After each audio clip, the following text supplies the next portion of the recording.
Hello and welcome to Fantasy Baseball Today. It is August 6th. You're probably listening to this on August 7th. I'm Chris Towers, filling in for Frank Stample with Scott White. Scott, how was your weekend? It was great, Chris. What about yours? I had a busy. Frank and I both went to concerts this weekend. I'm assuming you didn't go to any concerts this I weekend. did not. Is that a safe assumption? That is a safe assumption, yes. Frank is at Metallica tonight. I think he saw them on Friday as well. That's his favorite band, so that makes sense. I went and saw Fish, the band, not the Sea Creatures, on Friday. That is not my favorite band, but it is my mom's favorite band. She's seen them 180 times. I saw them for the second time. It was fine. It was fun. You know, people really like that band. They've seen them 180 times, apparently. That was fine. So, yeah. That was how my weekend went. And now I'm, filling in for Frank, hosting the Sunday show, the toughest show of the week. And I think it'll be fine. Scott. I think it'll be fine, too. Can you give me your best impersonation of a baseball game announcer who just witnessed something extraordinary? Perhaps they might say, "Oh, my goodness gracious." Yeah. Oh, my goodness gracious. That's a specific announcer. Oh, my goodness gracious. Player of the weekend for you, Scott. Yes. It is the talk of the weekend as far as I'm concerned. And that is Davis Schneider. Now, who? Davis Schneider, I said. Now, maybe you haven't heard of Davis Schneider. I wouldn't blame you. I did feature him in one edition of the Prospects Report a couple months ago. So I was kind of vaguely familiar with him because of that. And anyone who read it hopefully was too. But this was not a particularly big name prospect in the Blue Jays organization. They called him up. He started all 3 games of the weekend at second base. And all he did was go 9 for 13 with 2 home runs. He became the first player in Major League history to have 9 hits and 2 home runs in his first 3 games. Actually, Davis Schneider did. So he made a name for himself, at least in that way, I would say. Now, the follow-up, for our purposes, is Davis Schneider any good? Well, he's interesting. He did put up some good numbers at AAA. He slashed 275, 416, 553. 21 homers in 87 games. His exit velocities at AAA were pretty blah.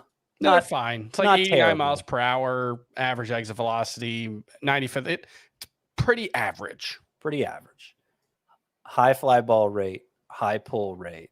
That is a way to get the most out of modest exit velocities, as we've seen from countless players over the years. And, I mentioned he reached base at a 416 clip despite hitting 275. He owes that to an 18.4% walk rate versus a 21.9% K rate. So good plate discipline he showed at AAA, along with the ability to pull the ball in the air well and maximize his power that way. He's only 5'9", so it makes sense that, he would have to rely on that sort of trick rather than just muscling up the ball. He's capable of playing positions other than second base, kind of bounced around the infield in the minors. And, it seems like the Blue Jays, like I said, they start him all 3 games, even with Whit Merrifield healthy. Batted third on Sunday. They sent him there you go. So they are loving this guy. I don't think we need to go overboard bidding on him. I put in some modest bids in my rotisserie leagues. I don't, like I said, getting him in the lineup required them to send Whit Merrifield to the outfield. So I don't know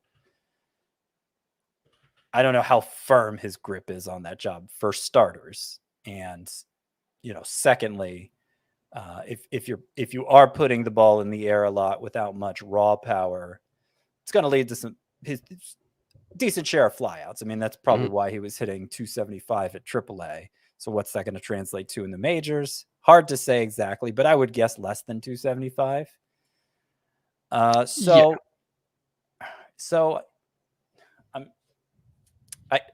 guess, like, who should we drop him for? I don't know. I mean, so here's one. Okay.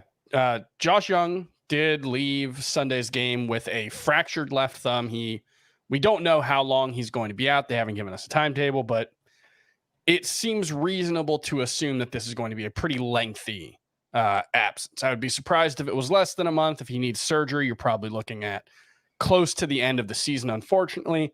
Josh Young obviously having a very, very good breakout season, so that comes really bad timing. Here's one. Would you rather have, they play different positions, although they will both likely be second base eligible shortly. Would you rather have Zach Geloff or Davis Schneider? Unless you specifically need stolen bases, I'd rather roll the dice on Schneider at this point. They both do that same trick of maximizing their modest exit velocities for power. But Geloff's been striking out a ton, and it's in a terrible lineup. And I mean, he has been pretty good with the 5 home runs, 5 steals already, but I'm just not sold on Geloff. I think I'd roll the dice on Schneider. Interesting. Okay. I actually like Geloff quite a bit. His minor league numbers were decent, not as good as Schneider's this season at AAA, but still pretty good. But yeah, he's 10% rostered right now. Should he be rostered in all 12-team Roto leagues? Geloff? No, Schneider. Oh, Schneider. Yeah. All 12-team Roto leagues. Probably. Yeah, I would say so. With that 12-team points leagues spot. No, I don't think in points leagues. I just don't think there's enough lineup spots to fill given. And there are just so many other more attractive hitters out there that it'd take a while to go down the list before I got to Schneider. All right. Most rostered third baseman or most added third baseman right now, Luis Rengifo. Would you rather have Schneider or Rengifo? Schneider. Would you rather have Jeimer Candelario is much more highly rostered. He's 85%. You'd rather have him, right? Yeah, of course.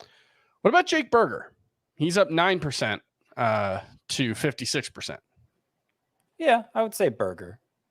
What about, would you drop Alec Boehm, who had a home run this weekend, but overall is just kind of a guy? Well, he's been great the last 2 months, at least in terms of batting average. So no, I can't see myself swapping out Boehm for Schneider. But like a JD Davis, sure. His roster rate's probably up near 50% still. Like that seems like an easy swap to make. How about this one? Another guy who got the call, made his first major league start on Friday. Curtis Mead, Tampa Bay Rays prospect, pretty big deal. Started 2 of 3 games, came into 1 as a pinch hitter, went 1 for 10, but he was hitting .291 with a .379 OBP, .453 slugging percentage at AAA. He's a big deal, big prospect. Would you rather have him or Davis Schneider? See, I don't think the Rays actually respect how big of a prospect Curtis Mead is, given the way they've handled Jonathan Aranda this year. I mean, Mead's, by most rankings, is an even better prospect. He hasn't been nearly as productive at AAA this year as Aranda has. The power numbers especially just haven't been there. I know he's I forget exactly what his injury was, but I think it was some kind of upper body injury. And he hasn't been hitting for power down there. But getting back to my original point, I don't think the Rays respect Curtis Mead's prospect status. And they're the Rays. And they're the Rays. So is he going to get sent down tomorrow? Was he just up for a 3-day span where they were facing 2 lefties? I kind of suspect that's the case. And even if he does stay up longer, their infield's full, right? Yeah. I mean, he's not getting the majority of the at-bats at third, second, or first, and obviously not shortstop. He doesn't play shortstop. So yeah, I would rather roll the dice on Schneider over Mead, even though, like if we're talking who's the better dynasty asset, obviously Mead. All right. That's Davis Schneider. We all just learned who he was a couple of days ago, except for Scott, who knew about him a couple weeks ago. Yeah, probably longer than that. Let's move on to my, oh my goodness gracious, player of the weekend, and that was Chase Silseth, who has double-digit strikeouts in 2 of 3 starts since coming back from AAA after striking out 12 Mariners on Sunday over 7 innings, allowed 2 earned runs, 4 hits, 1 walk. He is 14% rostered, had 8 swinging strikes with the slider, 12 with the splitter, only threw the 4-seam fastball 24% of the time, had about 11% sinkers, so it was a very, very heavy secondary. This is a guy who was the first player from last year's draft class to make his major league debut. He's got 26 strikeouts and 17 2/3 innings over the past 3 starts since coming back from AAA. He's got to stick in the rotation moving forward, right? Given how good he's been, that's been a question, but there's no way they can pull him out. This is a team that's absolutely desperate to win games. They've lost 6 in a row, including this one. He's got to stick in the rotation, right? I mean, I would say so. And it's, he had that first game, kind of his breakthrough start where he struck out 10 in 5 innings. And we all thought, oh, it's great. Good for him. But then they just acquired Lucas Giolito right after that. And so we thought, okay, Silseth has to be the odd man out. And it was only after this scoring period started that we found out Griffin Canning's hurt. And so Silseth is going to make 2 starts this week. I say that with particular disappointment because I have him in an AL only league. Didn't get to enjoy this week where he put together 2 great starts, including this absolute gem on Sunday. So this 3-start stretch for Silseth started with him taking about 1.5 miles off his slider. And it sort of like we saw with Reed Detmers for a stretch there. It became like this wipeout pitch for him at that reduced velocity. And he started racking up swinging strikes with it, racking up strikeouts in general. So this is the 3rd start during that stretch. Obviously, he incorporated a splitter in this one that he hadn't really been using prior to that. And it was responsible actually for the majority of the whiffs. It was responsible for 12 of the 21. Entering this start, it was his 5th most used pitch. It was his 2nd most used pitch in this start, about twice as often as normal. So, I mean, if I was already pretty excited about Silseth before that development, before he's like, hey guys, I have this pitch that's even better. And now if he's able to combine that with that improved slider, I think we're even, I don't even think that's the most pertinent question anymore. Does Silseth get to keep a job? Like, well, obviously he's going to stick in the rotation after this 3-start span. It's just how invested should we be in him in fantasy? And I can't think of an. There's no other waiver wire pitcher this weekend that even comes close to him, right? I wouldn't think so. I mean, the other top options, we'll talk about them in a few minutes, but like Kyle Gibson, he's already 79% rostered. He had a great start. Graham Ashcraft continues to be surprisingly good. Nick Pivetta, Steven Matz, Johan Oviedo. I mean, if any of those guys are available and Chase Silseth's available, you're adding Chase Silseth, right? Yeah, I would say so. Yep. Now, if you play in the 19% of leagues where Yuri Perez is also available, you're adding Yuri Perez over Chase Silseth, right? Yuri Perez is expected to rejoin the Marlins rotation on Monday. Yes, I would add him. Like you said, he's remained rostered in the vast majority of CBS sports leagues throughout, which makes sense. I would have recommended people doing that. He's probably more available in Yahoo leagues, for instance. Yeah. So if he is out there, go grab him. His second build-up start, how long did he end up going? I think it was like 60 pitches. It was only like 3 1/3, I think. Maybe less, but bunch of strikeouts. So presumably, I actually need to update the 2-start pitcher rankings with this. Presumably he's in line for 2 starts if he's coming up to start. You would think so, yeah. I think the Marlins have 1 off day this week. So you don't, factoring that in, I'm not sweating so much. Oh, he might only go 4 innings in his first start, because between the 2 starts, he'll probably give you 9 innings if he picks up where he left off, great ratios. It does look like he gave up 3 runs and 3 1/3 in his second build-up start, but also struck out 7. So I think I'd get, it's good timing that Yuri Perez, he comes back and he lines up for 2 starts right away. That makes it easy to say, okay, go ahead and get him back in your lineup. And at Cincy versus the Yankees, 2 teams that, at least right now, over the last month or so, don't look like particularly tough matchups. Right. So I think not just picking him up goes without saying, picking him up over starting anyone else. Yeah, I think Yuri Perez is somebody I'd be excited to start in his first couple turns back here, since they're happening in the same week. But if Yuri Perez isn't available, Chase Silseth is the top waiver wire pitcher. Again, 27 strikeouts, 26 strikeouts over 17 2/3 innings over 3 starts since coming back from AAA. I've got this a little later in the show, but let's just talk about it. I've got, looks like 6 pitchers that I wanted to ask you if we can drop. So we'll just do it in the context of Chase Silseth is available in pretty much all leagues.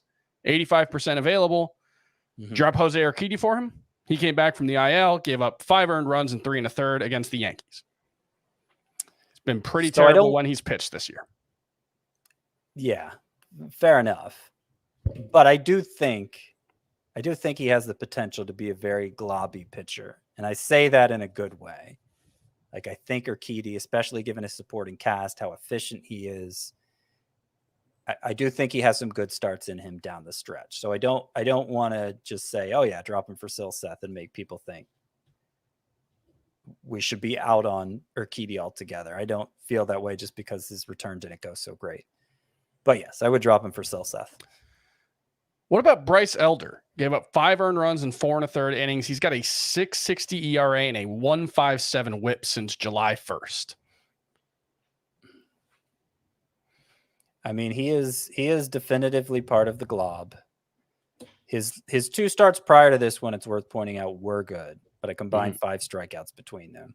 So he's had some ups and downs here recently, as any globby pitcher would. Drop him for Silseth.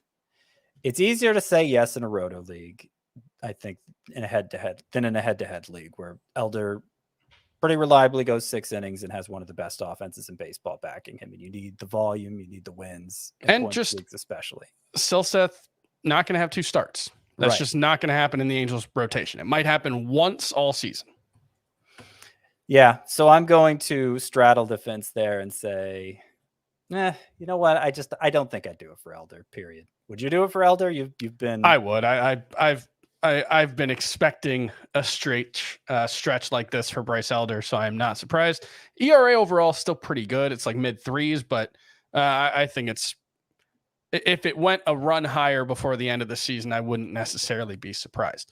Would you drop? I think this is an obvious one. Would you drop Luis Severino for me? For you? For me. At least I won't hurt your ratios. At least I won't pitch in Major League Baseball and give up, 9 runs. Yeah. No, I get what you're I get what you're I'm picking up what you're putting down there. And I would drop Severino for just about anybody, yes. Would you drop Kyle Hendricks, who gave up 7 earned runs in 4 innings? Had been pitching pretty well, and it was the Braves, obviously, so you don't want to hold that too much against him, but we know there's not a ton of upside with Kyle Hendricks. Would you drop him for Chase Silseth? Yeah, I would. Christopher Sanchez has been really good for most of the season. Gave up 6 earned runs against the Royals this weekend. Would you drop him for Chase Silseth? Another guy, even when things are going well, the upside's not super high. Right. And I mean, we don't even really know, his career's been so short. We don't really know what Christopher Sanchez is. And I think most of us were thinking he would be out with the acquisition of Michael Lorenzen. They decided to go 6-man for now. Lorenzen's first start obviously went great for the Phillies. It's hard to sustain a 6-man rotation for long. And I don't think, it's not like the Phillies rotation is full of a bunch of young guys whose innings are beginning to pile up. So there's no need for them to do that. Christopher Sanchez is the young guy. So every bad start he has, he makes it easier for them to drop back to a 5-man rotation. And so I think he just had such a narrow margin for error that it's fine to move on from him after this start. All right, 2 more. And again, for the most part, these are relatively widely rostered guys. And this is another guy. This is one guy you and I both really like the talent of, but Reed Detmers' velocity was down across the board. He's only gone more than 5 innings once in 4 starts since the All-Star break. He gave up 7 earned runs in 4 innings, 9 hits, 2 walks, 4 strikeouts versus the Mariners. obviously you and I love Reed Detmer's upside. And if he went on a run over the rest of the season where he was a sub-3 ERA and 10 Ks per night, I don't think either of us would be surprised. But would you drop his teammate? Would you drop him for his teammate Chase Silseth? I mean, Silseth is kind of doing what we want Reed Detmers to do. And so I think I'm okay with that. I think I have more trust in Silseth at this point, which is a difficult word to use for a guy who's had 3 starts to put him on our radar. But like, we're not clinging to that much more with Reed Detmers. So I think that's fine. And look, the one thing I will say about this Chase Silseth start, and look, if Chase Silseth has a 5 ERA the rest of the season, I also would not be surprised. Sure. But we are at a point in the season. Trades are done. Not a lot of incentive for guys to get called up. There have not been that many exciting waiver wire pitchers over the past month or so. It's been pretty hard to find. Certainly not.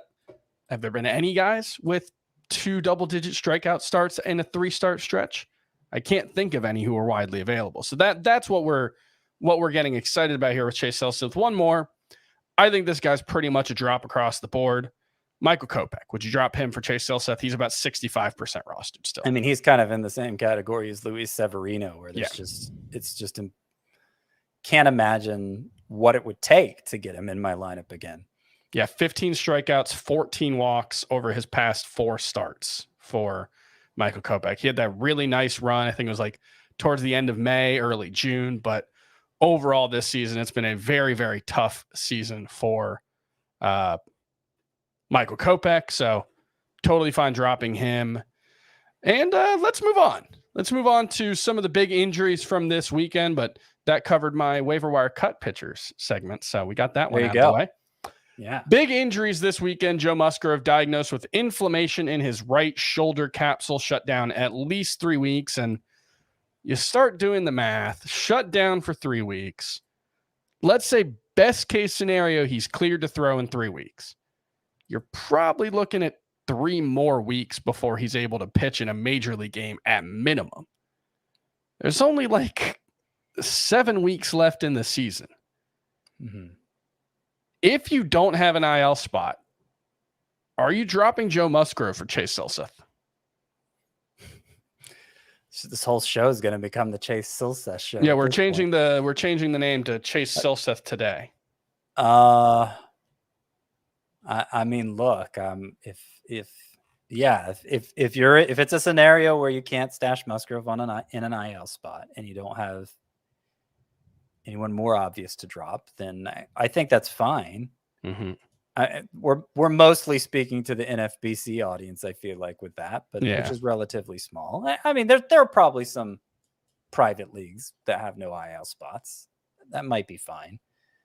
I am in a spot in my NFBC leagues, which 15-team roto, they tend to be, where I basically, the categories I need most are starting pitcher categories. So I'm scooping up every Kyle Wright, Nick Lodolo. Yeah. Just hoping you get any kind of boost at the end, right? Yeah. So I'm kind of in the opposite place with the way my teams have been constructed, where other people are like, yeah, I don't want to wait around for him. And I'm like, okay, I'll pick him up and keep my fingers crossed. So I don't see myself personally dropping Joe Musgrove, but I think it's defensible. Yeah, tough injury there. Also a tough injury in Cleveland with Josh Naylor out 3 to 6 weeks with the right oblique strain. That's another one where, hey, if it comes back on the 3 week, if he's out the 3 weeks and he comes back and, by that point, minor league season will be close to over. Maybe he doesn't go on a rehab assignment. You see that sometimes at the end of the season.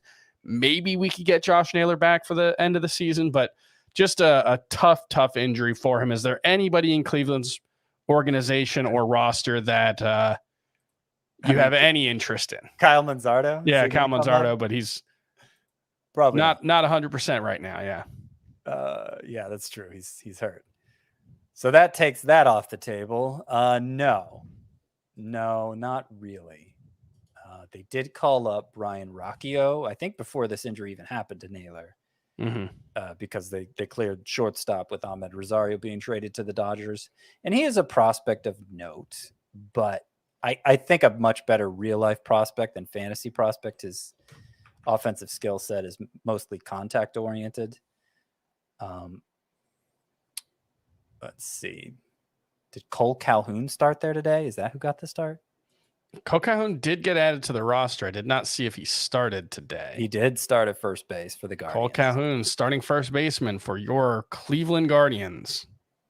Age 35. It's been a couple years since he's been fantasy relevant. I can't say I'm particularly interested in that.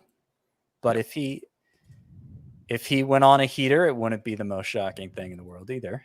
It's got power. Yeah, it's been he went on a season-long heater in 2020. Now, it was a 2-month season, but he did have 14 homers in 60 games in 2020. Was actually one of the best outfielders in fantasy, but not super excited for the Cole Calhoun experience. I think if you're digging that deep at first base, probably the Anthony Rizzo replacement, Jake Bauers, is the better pick. He homered a couple times over the weekend, and that was the one I was going to ask. I mean, I still think we're talking about really deep roto leagues in that scenario. Yeah, 32% strikeout rate. He does have an 810 OPS, but he's hitting 230. It's very all or nothing. But yeah, Anthony Rizzo, I mean, I guess Anthony Rizzo could be back relatively soon, but I don't know if you guys saw this, but he had a collision at first base with Fernando Tatis back at the end of May. You remember, Anthony Rizzo got off to an awesome start this season. He was actually looking like prime Anthony Rizzo. It wasn't like last year where it was like super empty home runs. He was hitting for batting average. It seemed like the shift ban had really helped him. Had that collision at first base with Fernando Tatis and just was a disaster from that point on. And one home run from that point on. Yeah, turns out he had concussion symptoms after that he either didn't tell the team about or whatever the situation was. That's one of the things about concussions is you kind of have to, if you're not testing guys regularly, you kind of have to rely on players giving you that information that they're struggling with it. And some guys aren't going to be willing to do that. So seems like that's what happened with Anthony Rizzo. He tried to push through it. We had a couple stories like that on the same day. With we got into this a little bit on Friday's podcast, but with Anthony Rizzo and Joe Ryan and his groin injury and the effect it was having on his delivery. Another situation of a guy playing through injury where he just wasn't. He didn't inform the team really what was going on with him, or the team didn't take it as seriously as they should, or whatever. Yeah, I mean, Ryan took the heat for that one. He said it was on him. Yeah, Rizzo, it's a little iffier who's to blame there, but no, I mean that just goes to show you that when a player is struggling, when all his numbers have turned sour, and it's reflected just as much in the advanced stat as the surface level ones, it may not actually mean that he's broken. In fact, it probably doesn't. And we don't always hear about the cases like we with Rizzo and Ryan. That's the point I forgot to make Friday, is that, okay, we heard about these, and so it's easy to say, okay, these guys will probably be fine. But a lot of times we never hear about it, and just eventually the player writes himself. And so Juan Soto's finger injury. There is a tendency with advanced stats to they allow us to pretend like we know more than we actually do. And there's a danger in that, because they're a lot of times just as much the symptom as the cause. And we're we too often treat them as the cause. Yep. Other injury we mentioned earlier, Josh Young suffered a fractured left thumb trying to catch a Jorge Soler line drive, 108 miles an hour off the bat. Ended up being a double play, one of the dumber ways that the Marlins have had a double play this season. Who do we think plays third base for the Rangers moving forward? Well, entering the game actually to play shortstop, because I think Corey Seager had the day off, was Ezekiel Duran, and he had been losing at bats recently. He's been terrible since the All-Star break. Entered today 8 for 55. since the All-Star break, a 146 batting average for Ezekiel Duran. You go to his StatCast page, the numbers have gone down some in terms of the expected stats, the exit velocities, but it's still very good. It's still a starting caliber player. So I do think he'll pull out of this slump. And presumably Young's injury is what gets him back in the lineup. And the Rangers lineup is a good place to be. Everybody up and down the lineup, great running RBI production. I don't know how I imagine Duran's become kind of available again since as much as he struggled. What's his roster rate?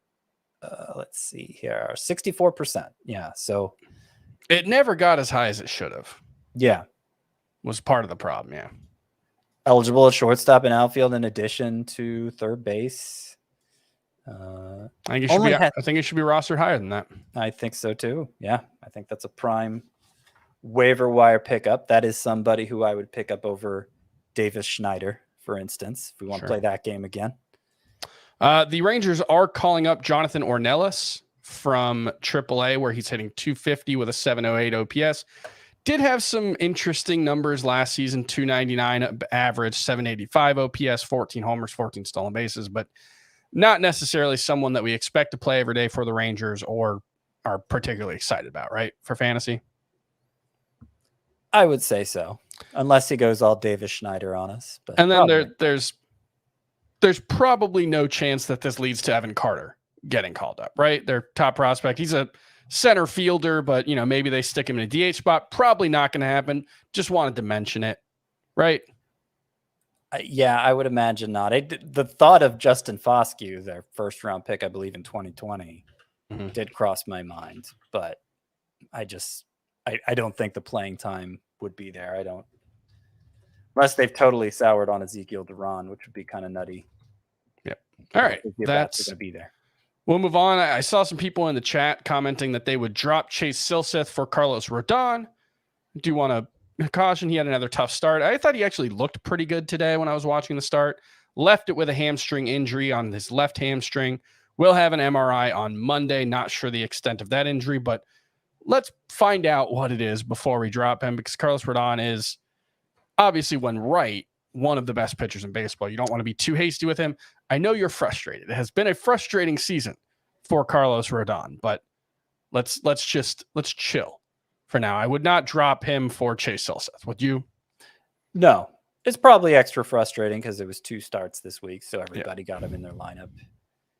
And it did not go well. I mean, unless we find out he has a timetable like Joe Musgrove. Yeah. And, we could think about it in that case. But I agree. Based on what we know now, not going to make that swap.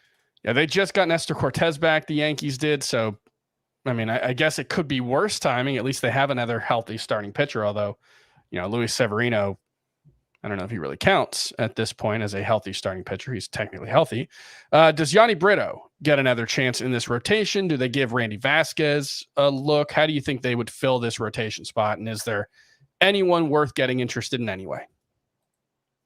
I mean, if they turn to either of those guys again, no. No, I wouldn't be speculating on that. I mean, obviously they had another rotation spot open up with Domingo Germán. That's what Cortez filled. So yeah, the cupboard's pretty bare there. I was excited about what Nestor Cortez did, though. Yes, because 8 strikeouts in 4 innings, right? Right. Yeah, 8 strikeouts in 4 innings. Obviously a short start, fresh off the IL. Only 1 hit allowed to the Astros in those 4 innings, 17 swinging strikes on just 64 pitches. Average exit velocity, 77.4. I mean, there basically was nothing in the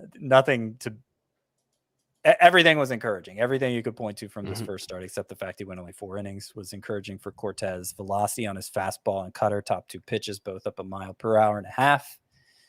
And hopefully he's going to come back and finish out the year strong, because he was pretty disappointing before he went on the IL with a strained rotator cuff, which although may have had something to do with the disappointment. Underlying numbers were better than the surface level numbers. 3.65 expected ERA, strikeout rate, walk rate. They were both 1.3 miles per or 1.3 percentage points in the wrong direction from last season, but still very good. So I do think Nestor Cortez, if he's healthy, should be pretty good moving forward. And a couple other injuries from this weekend. Jake Fraley with a stress fracture on one of the toes on his left foot. Byron Buxton with a right hamstring strain, shut down for 2 weeks. We are going to take a quick break, and when we're back, we'll go over some news and notes and some of the other standouts from this weekend. All right, news and notes. Shohei Ohtani is expected to make his next pitching start, which is scheduled for Wednesday against the Giants. He exited his previous start with cramping in his right hand. He has exited like 4 games in the last week and a half with cramping. The Angels have lost 6 straight games. They made all those trades. Nobody's been good so far. Their pets' heads are falling off. It's been kind of a mess. Hopefully Shohei Ohtani is fine moving forward. Are you starting him this week as a starting pitcher? Well, if They're 2 different questions, I guess. Yes. Yeah. If you have him as both and you have to decide you're starting him as a hitter, I think that kind of goes without saying. Yes. If you just have him as a starting pitcher, is he in the starting class? I would start him. Yes. All right. Shane McClanahan will meet with a team of specialists, including, and this was an ominous name to see, Dr. Neil Elatrache, for a second opinion on his forearm tightness. That is one of the 2 guys whose names you tend to hear when guys have Tommy John surgery. That does not mean Shane McClanahan is going to have Tommy John surgery. It just means that Dr. Neil Elatrache has experience with Tommy John surgery. I'm not saying anything more than that. Let's hope it doesn't become anything more than that. I'm very, very worried. I don't think any of us are optimistic. It doesn't seem like a situation to be optimistic about. I'm hopeful, but not optimistic. Tyler Glasnow was scratched from his start Sunday due to back spasms. However, the Rays are optimistic he'll start this week versus the Cardinals. Take the chance and start him this week? I think in most cases, yeah. All right. Cedric Mullins was scheduled to play in rehab assignments at AA on Sunday and Saturday, so he looks like he'll be back relatively soon from that groin injury. Nathan Eovaldi said Saturday he is pain-free after playing catch from 75 feet.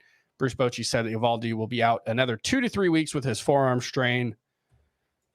You know, you're holding on him, but, you know, hopefully it's more like 2 weeks than 3 weeks, given how few weeks we have left. Jonathan India is expected to be activated Tuesday against the Marlins. Do we expect him to be an everyday player? And does this mean Christian Encarnacion Strand's time in the lineup is done? Well, Encarnacion Strand's arrival didn't coincide with India getting hurt.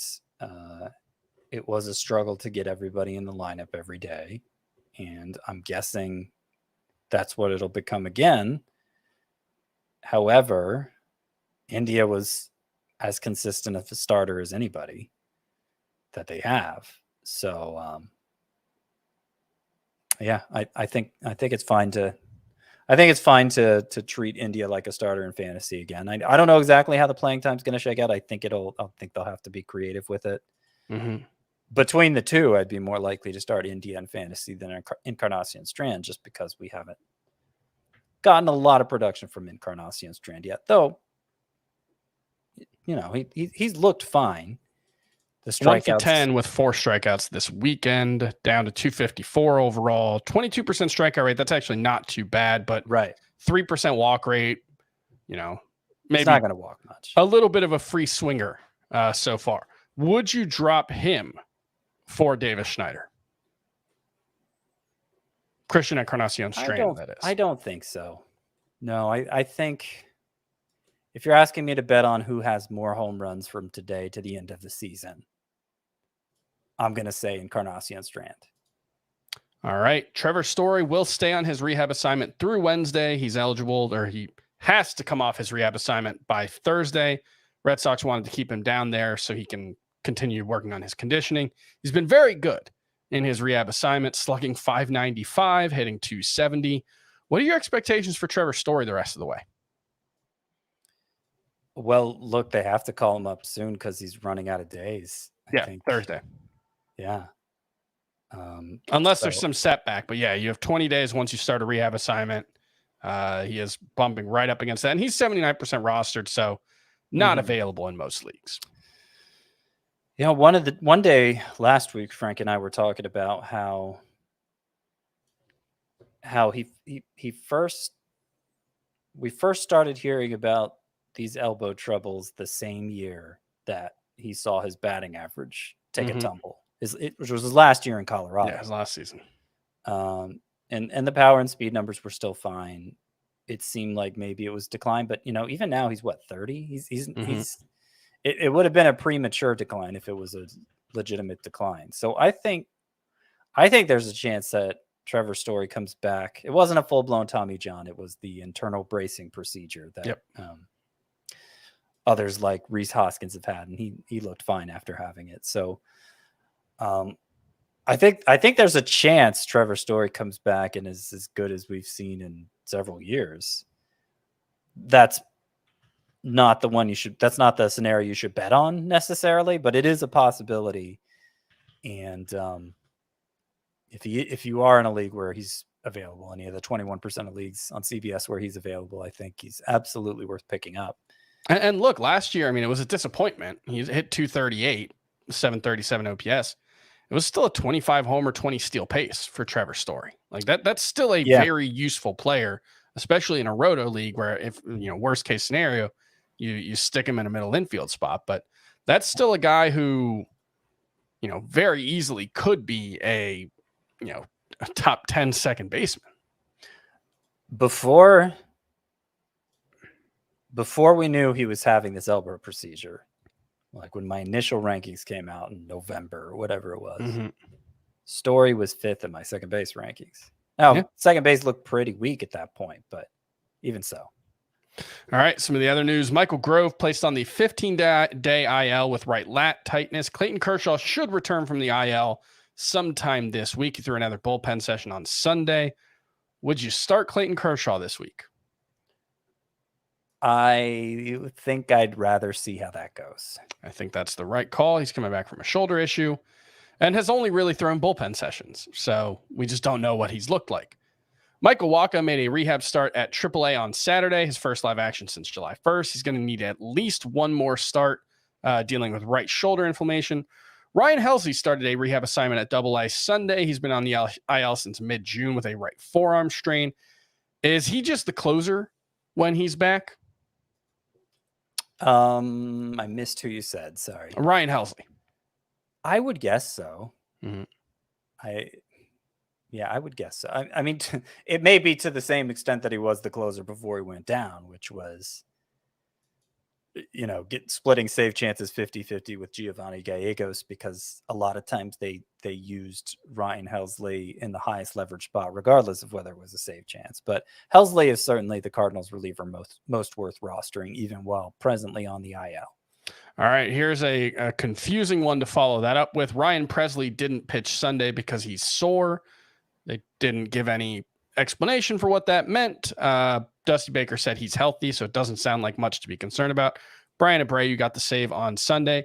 Mason Miller threw a bullpen session Saturday. Will face live hitters this week. That includes Ryan Noda, who's going to begin his return. Hunter Green allowed 1 run over 2 2/3 innings in a rehab start. And I noticed Doug Gray of RedMinorLeagues.com noted that his pitch mix looks a little different. He was throwing a fourth off speed, or a third off speed pitch, a fourth pitch. It wasn't really clear what the categorization was under StatCast, but that's something that Hunter Green talked about in an article on Cincinnati.com that I saw this week, that he's taken the time away from pitching to focus on his repertoire and hopefully, take another step forward. We've been looking for, that third pitch, the changeup, or, whatever, might be a splitter. Not sure exactly what it is, but that's something to keep an eye on with Hunter Green, because we know how high the upside is.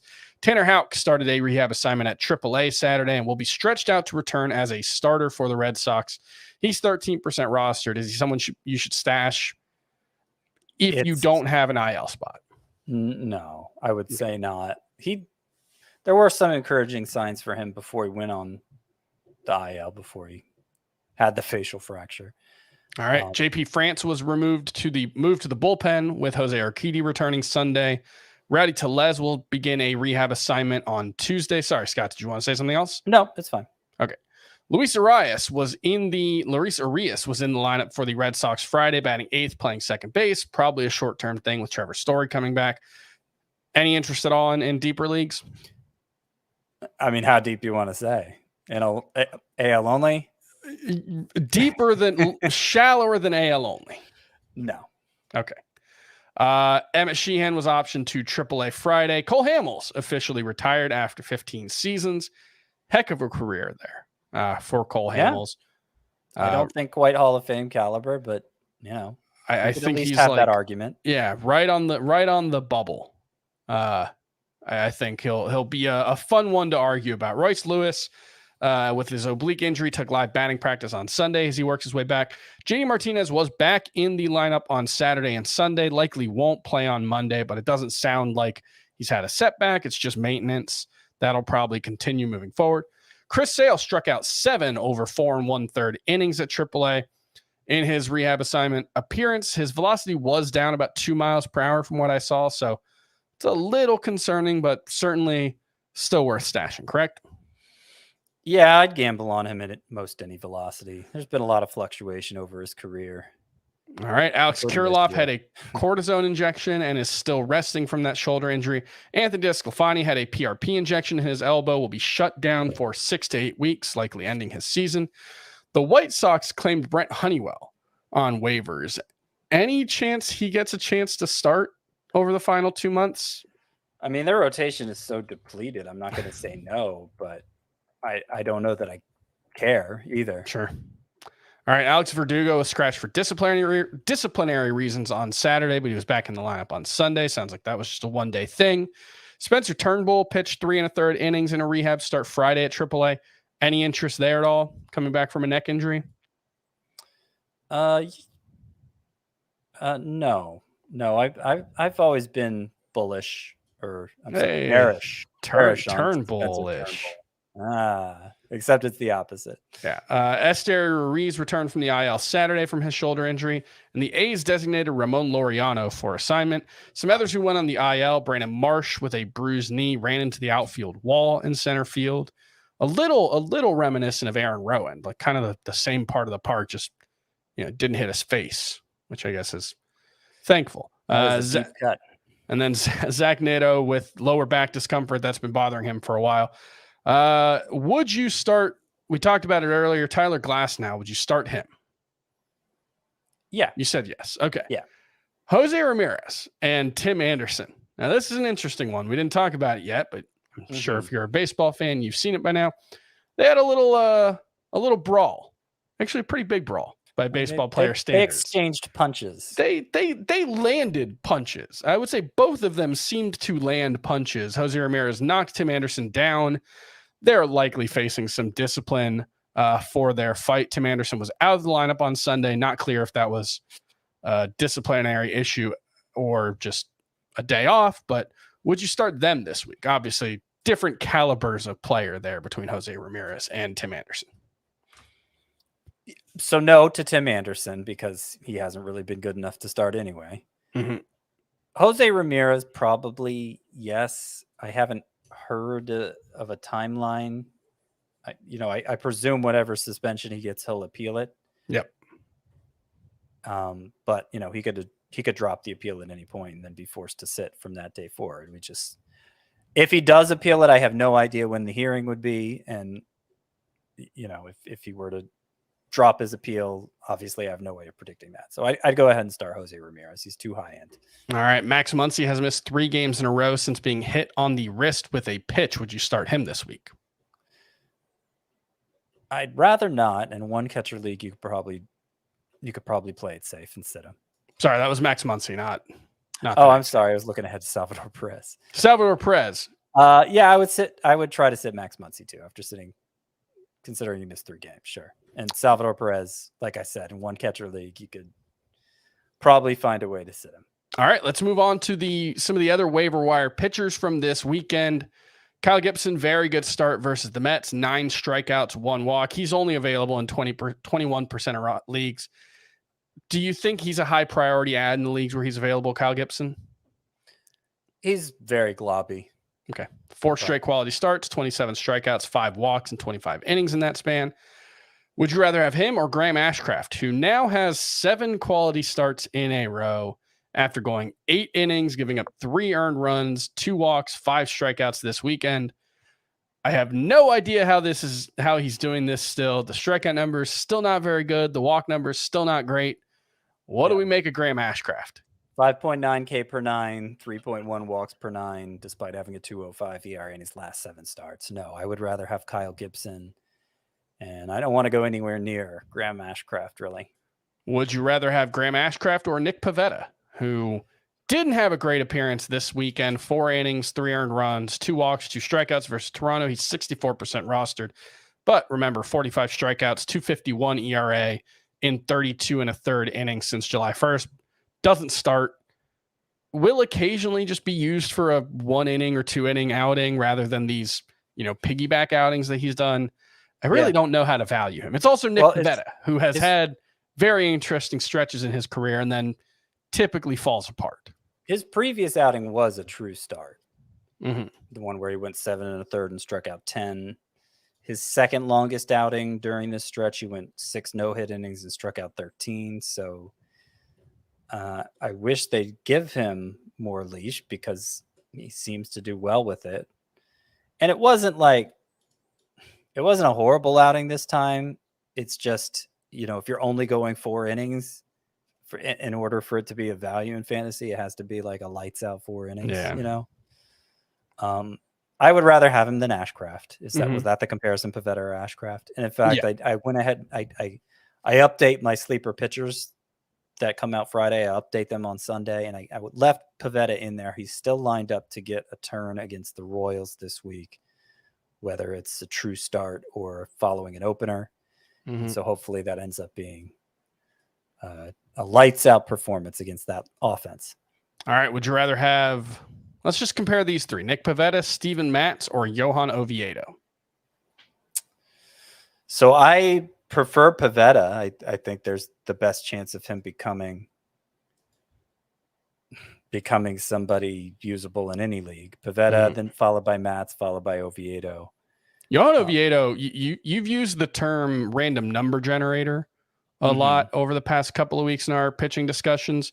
This guy might be the absolute definition of a random number generator this season. He has 8 starts with 6 innings and 1 earned run or less. He has another 3 with 6 innings and 2 earned runs or less. He has no other quality starts in his other 11 starts. It's it's either a gem with legitimate 10 strikeout upside. I think he's done that 3 times this season. Or it's just not worth using. And there doesn't seem to be much rhyme or reason for it. Right. That's the thing is, okay, so in his last 5 starts, Oviedo has a 2.32 ERA, 0.94 whip, nearly a strikeout per inning.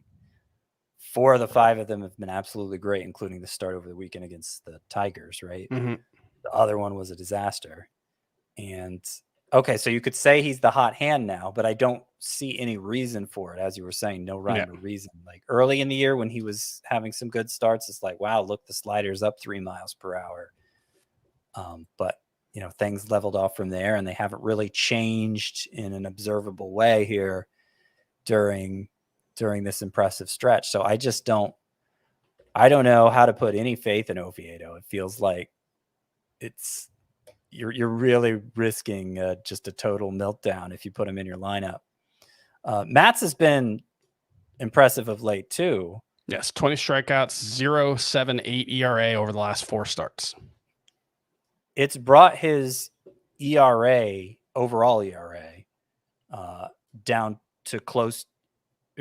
It's brought his overall ERA down to 3.94, and all the ERA estimators are basically in line with that. Not that that's a great ERA, but it's useful. I feel like Matz is pitching well in a way we understand from Steven Matz, I guess, is how I'd put it. And his matchup this week is also the Royals. So that makes him, he actually got added to my sleeper pitchers for this week article when I removed, who did I remove? Can't remember who I removed, but Steven Matz joined the group of 10. All right. And then relative to that group, is Jose Quintana clearly at the bottom, or where would you put him? 6 Ks, 2 walks versus Baltimore, 32% rostered, 6 innings this week, or in this start, 3.42 ERA, 16 strikeouts, 3.42 xERA, or 3.42 ERA, 4.75 xERA, 0-3, which the Mets are going to lose a lot of games the rest of the way. So where would you rank him among those previous 3? Between Pivetta, Matz, and Oviedo, Jose Quintana is most like Matz, I would say. I do like that 3 of his 4 starts since coming back from the IL, 6 innings or more. I think that's a good sign for him. I think he is part of. I think I trust him to be part of the glob at this point, which means you can play matchups with him. You can have him on your roster. You can start him without too much fear of him destroying you. And I think he's a fine choice. I mean, really, you look at his career apart from the juice ball era, and I'm going to say we're not in the juice ball era anymore. Apart from that, he's been great at home run suppression, and that's really been the key to his success, including last year when he had a sub-3 ERA. All right, let's talk about I don't think we need to spend much time on these 3 guys. They're all 14% rostered or less. Any thoughts on Jesse Schulten's, Ross Stripling, or Zach Little? Jesse Schulten's 6 strikeouts, 6 innings versus Cleveland. He's 4% rostered. 29-year-old with a 5.01 ERA in his career at AAA.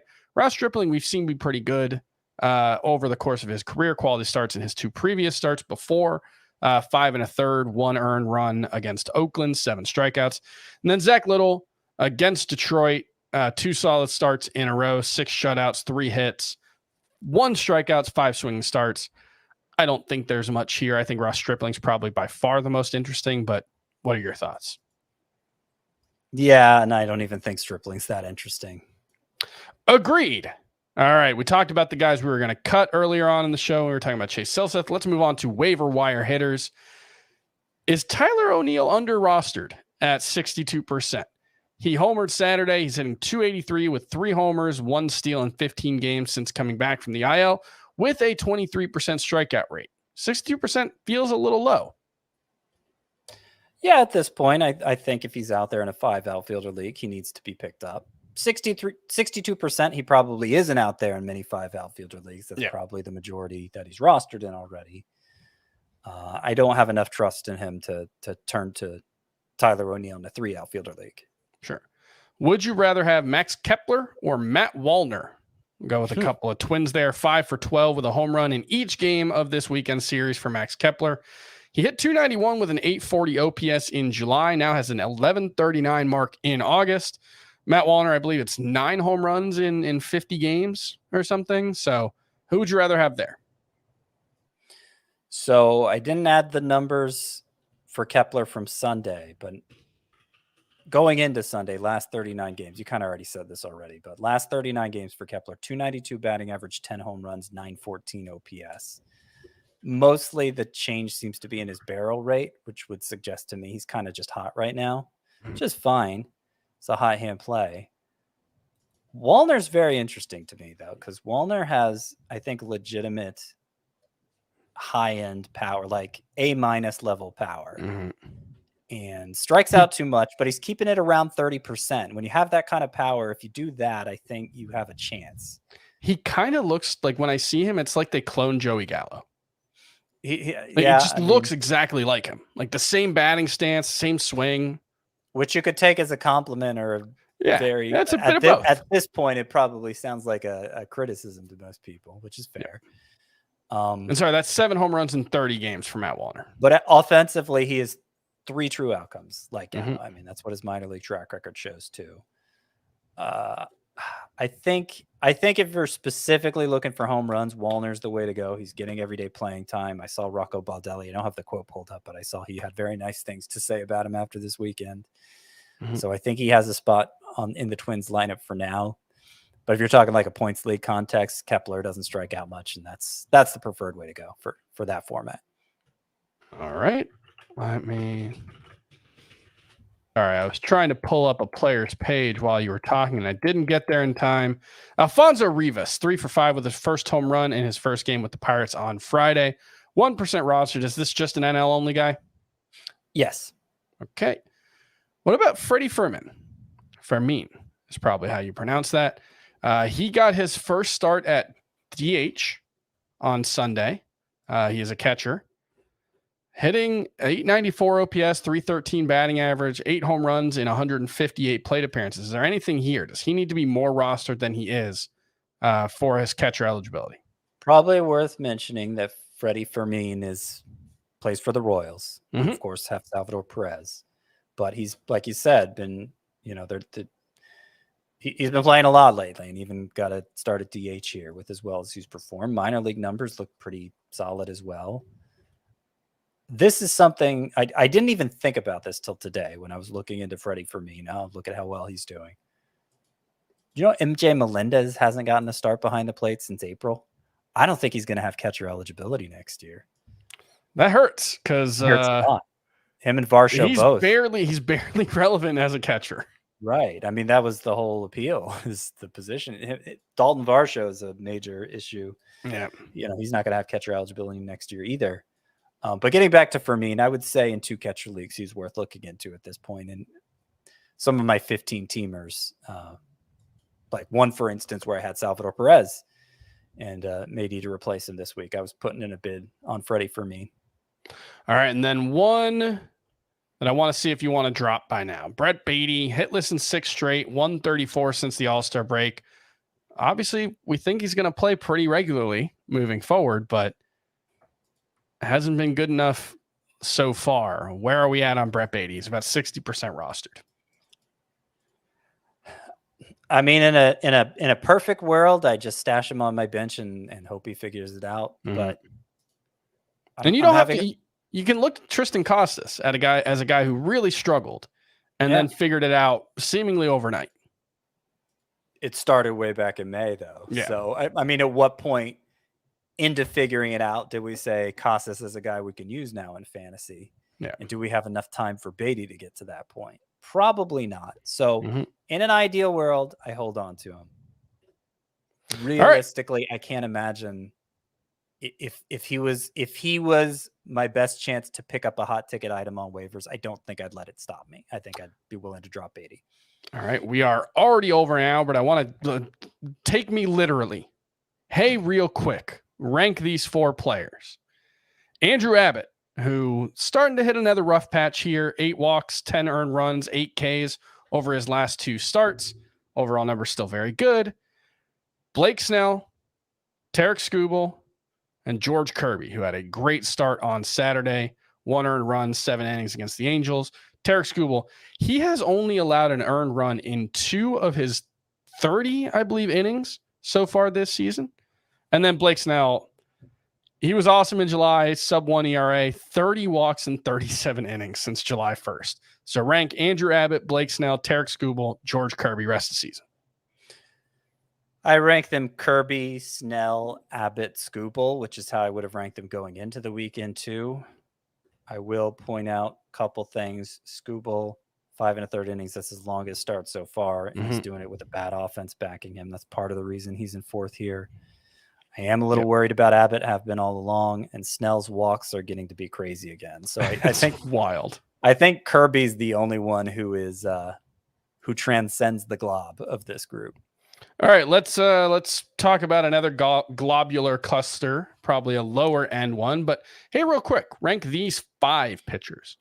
Bryce Miller, who starting to show the swing and miss stuff outside of the fastball lately, but obviously previous start before this wasn't great. 1 earned run, 5 innings pitched against the Angels on Sunday. 22 swinging strikes, though. It's a massive number. Aaron Savale struggled in his first start for the Rays. James Paxton coming back down to earth a little bit. Merrill Kelly, he's just kind of been terrific all season, but really since coming back from the IL especially. And then Lance Lynn, who had a much better start. He's allowed 4 earned runs, all on solo home runs in 2 starts since joining the Dodgers. Ditched the cutter in the first start. It was back to not quite where it was the first in Chicago, but it didn't seem quite as drastic a change in pitch mix in the second outing. So rank these guys: Bryce Miller, Aaron Savale, James Paxton, Merrill Kelly, and Lance Lynn. Merrill Kelly, whose velocity was back up in this 3rd start back from the IL. It was down a little in the first 2. He's easy number 1. I'm still gonna go James Paxton number 2. think I'll go Lance Lynn over Bryce Miller 3 and 4, and then Savale 5th. Would you drop Savale is who we thought Chase Silseth? Would I drop Savale for Chase Silseth?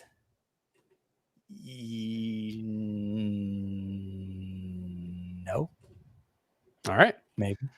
All right, let's do a little quick look at the bullpen situations on Friday in KC. Carlos Hernandez pitched the 7th inning with a one-run lead facing the 2-3-4 in the Phillies lineup.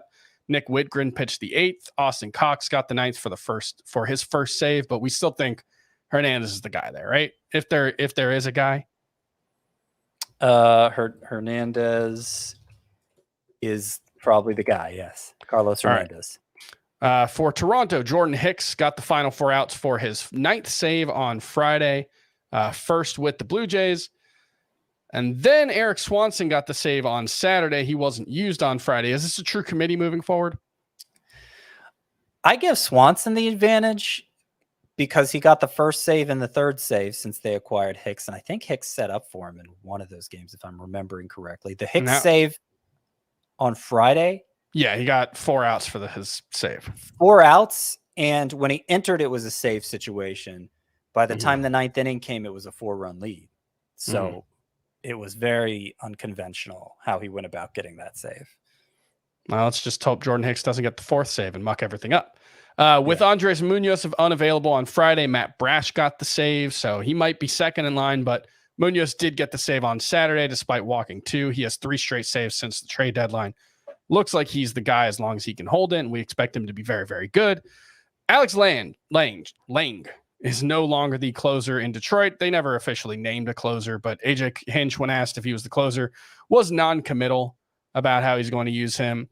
Jimmy Lambert got a 2-inning save for the White Sox on Sunday. I can't imagine there's much there. Emmanuel Clase had some bad luck on Sunday. 3 unearned runs for the blown save. Did give up 4 hits, but one of them was a misplayed ball in the infield. Trevor May had one of the weirder blown saves you're going to see. He retired all 5 hitters he faced and took a blown save because he came in with a runner on 3rd base and gave up a sac fly. But I saw he got the win. That's weird. Yeah, he ended up getting the win because he pitched the 9th. David Bednar blew a save on Friday, and Adbert Alzolay got the save on Sunday. After allowing 2 earned runs on Saturday, he's the clear guy for the Chicago Cubs. And let's wrap up with to stream or not to stream. Does Seth Lugo even count for this? And would you stream him against the Dodgers? Well, I have him as one of my higher sleeper pitchers for this week, so I guess I'd have to say he does count, and I would stream him against the Dodgers more than any of these other guys you've listed here. All right, how would you rank these 3? Gavin Williams versus Toronto, Hyunjin Ryu at Cleveland, and Dane Dunning versus Oakland. I would rank them Dunning, Williams, Ryu. Probably not expecting another 11 strikeout effort from Dane Dunning this time out, though. Even against the A's, yeah. Tuesday. There's some interesting options here. Unfortunately for Brandon Pfaadt, coming off the best start of his major league career, now he gets the Dodgers. You're not using him in that one, right? I am not. Who do you like on Tuesday? Braxton Garrett at Cincinnati, Clark Schmidt against the White Sox, Miles Michaelis at Tampa. Not liking any of these. All right, well, maybe there are no interesting options, and I just lied to everybody. How about that? Stands to reason. All right, that's going to do it for Fantasy Baseball today. We'll be back on Monday evening, Tuesday morning with hopefully Frank Stanfield back. We'll see you guys then.